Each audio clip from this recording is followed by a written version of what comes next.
মুসা আলাইহিস সালাম ছিল নবীদের মধ্যে সবচাইতে মেজাজওয়ালা নবী। উনিও ছাগল চড়িয়েছেন, সুবহানাল্লাহ। উনি এত মেজাজওয়ালা ছিলেন, অন্যায় দেখলেই থাপ্পড় আছে না নাই? এক থাপ্পড় মেরে ফেরাউনের বাবুর্চিকে দুনিয়া থেকে বিদায় করে দিয়েছে। সবাই বলল এটা ফেরাউনের বাবুর্চি, দৌড় দাও।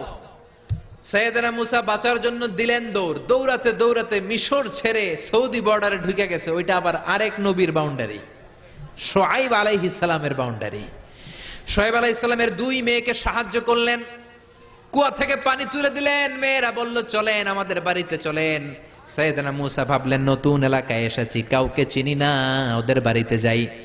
যাওয়ার পরে সাইয়েদনা শুআয়ব আলাইহিস সালাম মুসা আলাইহিস সালামের চেহারার দিকে তাকালেন। এট এ গ্ল্যান্সে ও মিয়া, পুলিশ পুলিশ চিনে, চোর চোর চিনে, আর নবী নবী চিনে, যেরকম ঠিক কিনা? শুআয়ব আলাইহিস সালাম নিজে নবী। মুসা আলাইহিস সালামের চেহারার নূর দেখেই উনি বুঝে ফেললেন এটা ভাবী নবী, মানে ভবিষ্যৎ